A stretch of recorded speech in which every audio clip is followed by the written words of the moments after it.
বাংলা ছোট গল্পের জন্ম রবীন্দ্রনাথ ঠাকুরের হাত ধরে। তার কালোজয়ী সৃষ্টি ডিটেকটিভ গল্পটি, যার মধ্যে রহস্য এবং কৌতুক মিলেমিশে রয়েছে। সমস্ত শ্রোতাদের কথা মাথায় রেখে গল্পের ভাষা কিছুটা সহজ করা হয়েছে। অডিও পরিবেশনার সুবিধার্থে সামান্য রূপান্তরও করা হয়েছে। পাঠ সৌভিক সাহা।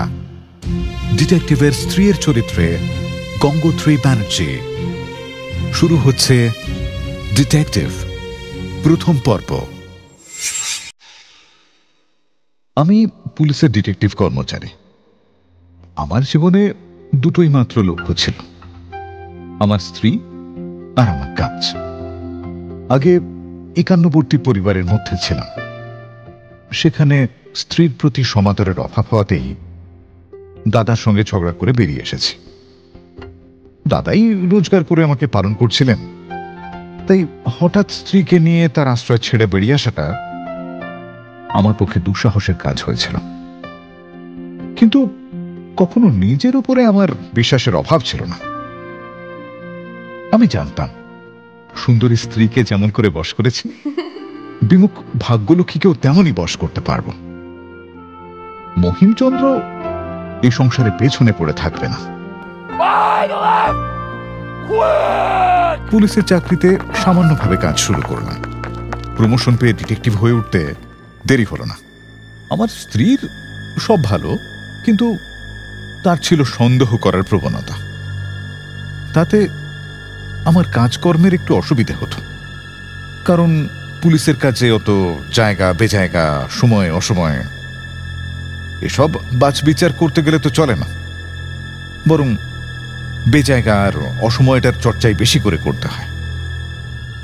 তাতে আমার স্ত্রীর সন্দেহ যেন আরো বেড়ে উঠত। সে আমাকে ভয় দেখানোর জন্য বলতো, তুমি এমন যখন তখন যেখানে সেখানে কাটিয়ে আসো, কালে ভদ্রে আমার সঙ্গে দেখা হয়, আমার জন্য তোমার ভয় হয় না? আমি তাকে বলতাম, দেখো, সন্দেহ করাটা আমার কাজের মধ্যে পড়ে, তাই সেটাকে আর ঘরের মধ্যে আনি না। স্ত্রী বলতো, সন্দেহ করা আমার কাজ নয়, ওটা আমার স্বভাব। আমাকে তুমি একটুও সন্দেহের কারণ দিলে আমি সব করতে পারি। ডিটেকটিভ লাইনে আমি বড় হব, নাম করব, এমন একটা প্রচন্ড জেদ আমার মধ্যে ছিল। এই সম্বন্ধে যেখানে যত কিছু লেখা আছে, যত গল্প আছে, কোনোটাই পড়তে বাকি রাখিনি। কিন্তু পড়ে শুধু বিরক্তি আর অস্থিরতা বাড়তে লাগলো। কারণ আমাদের দেশের অপরাধীগুলো ভীতু আর মাথা মোটা। অপরাধগুলো সব নির্জীব আর সরল, তার মধ্যে কঠিন কিছুই নেই। বড় বাজারের চুয়াচোরকে অনায়াসে গ্রেপ্তার করে কতবার মনে মনে বলেছে, ওরে, অপরাধী বংশের কলঙ্ক, অন্যের সর্বনাশ করা গুণী ওস্তাদ লোকের কাজ। তোর মতো বোকা আনাড়ির সাধু সন্ন্যাসী হওয়া উচিত ছিল। খুনিকে ধরে মনে মনে বলেছি, আরে বাবা, গভর্নমেন্টের ফাঁসি কাট কি তোদের মতো তুচ্ছ লোকেদের জন্য তৈরি হয়েছিল? তোদের না আছে ভালো কল্পনা শক্তি, না আছে ভালো আত্মসংযম। তোরা বেটারা খুনি হবার স্পর্ধা করিস কি করে?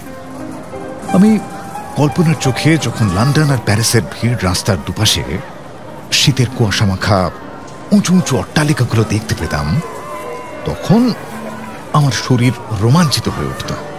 মনে মনে ভাবতাম, এইসব বাড়ি আর গড়ির মধ্য দিয়ে যেমন লোকজন, কাজকর্ম, আনন্দ উৎসবের স্রোত সব সময় বয়ে যাচ্ছে, তেমনি সব জায়গাতেই একটা হিংস্র, কুটিল, কালো অপরাধের স্রোত তলায় তলায় ঠিক নিজের পথ করে বয়ে চলেছে।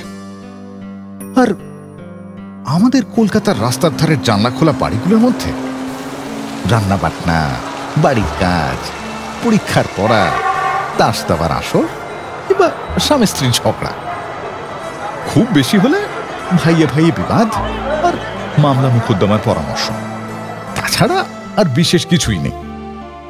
কোনো একটা বাড়ির দিকে তাকিয়ে কখনো এই কথা মনে হয় না যে হয়তো এই মুহূর্তে এই বাড়ির কোনো একটা অন্ধকার কোণে একটা শয়তান মুখ গুঁজে বসে নিজের কালো কালো ডিমগুলোতে তা দিচ্ছে।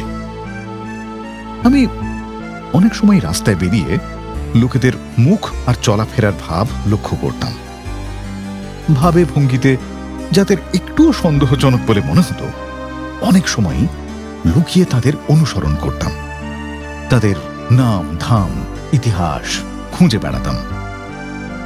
শেষ পর্যন্ত একেবারে হতাশ হয়ে আবিষ্কার করতাম তারা নিতান্ত ভালো মানুষ। এমনকি তাদের আত্মীয় বন্ধুরাও তাদের সম্বন্ধে আড়ালে কোনো বড়সড় মিথ্যে অপবাদও দেয় না। রাস্তার লোকজনের মধ্যে যাকে সবচেয়ে খারাপ বলে মনে হয়েছে, এমনকি যাকে দেখে নিশ্চিত মনে করেছি যে এইমাত্র সে কোনো একটা জঘন্য অপরাধ করে এসেছে, খোঁজ খবর করে জেনেছি সে একটা ছাত্রবৃত্তি স্কুলের দ্বিতীয় পণ্ডিত, তখনই পড়ানো শেষ করে বাড়ি ফিরে আসছে। এই সব লোকেরাই অন্য কোনো দেশে জন্মালে বিখ্যাত চোর ডাকাত হয়ে উঠতে পারত, এই বিষয়ে আমার কিছুমাত্র সন্দেহ ছিল না। শুধুমাত্র উপযুক্ত জীবনী শক্তি আর যথেষ্ট পৌরুষের অভাবেই আমাদের দেশে এরা শুধু পণ্ডিতি করে বৃদ্ধ বয়সে পেনশন নিয়ে মরে।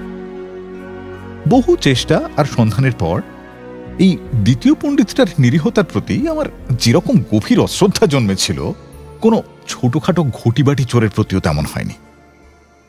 শেষে একদিন সন্ধেবেলায় আমাদেরই বাড়ির কাছে একটা গ্যাস পোস্টের নিচে একজনকে দেখলাম বিনা কারণে উৎসুকভাবে একই জায়গায় ঘুরছে আর ফিরছে। দেখে আমার কোনো সন্দেহই রইল না যে একটা কোনো গোপন খারাপ উদ্দেশ্য তার রয়েছে।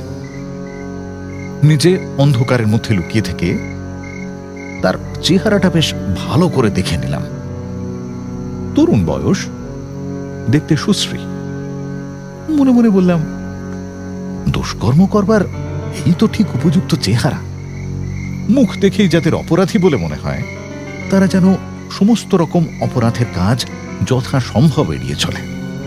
সৎ কাজ করে তারা নিষ্ফল হতে পারে, কিন্তু খারাপ কাজ করে সাফল্য পাওয়াও তাদের পক্ষে দুরাশা। দেখলাম এই ছোকরার চেহারাটাই তার প্রধান বাহাদুরি। তাই মনে মনে অনেকক্ষণ ধরে তার তারিফ করলাম। বললাম, ভগবান তোমাকে যে দুর্লভ সুবিধাটি দিয়েছেন সেটাকে ভালো মতো কাজে লাগাতে পারো, তবে তো বলি সাবাস। আমি অন্ধকার থেকে তার সামনে এসেই পিঠে একটা চাঁটি মেরে বললাম, এই যে ভালো আছেন তো? সে ভীষণ রকম চমকে উঠে তক্ষুনি একেবারে ফ্যাকাশে হয়ে গেল। আমি বললাম, মাফ করবেন, ভুল হয়ে গেছে, হঠাৎ আপনাকে অন্য একজন বলে ভুল হয়েছিল। মনে মনে বললাম, কিছুই ভুল করিনি, যা ভেবেছিলাম তাই বটে।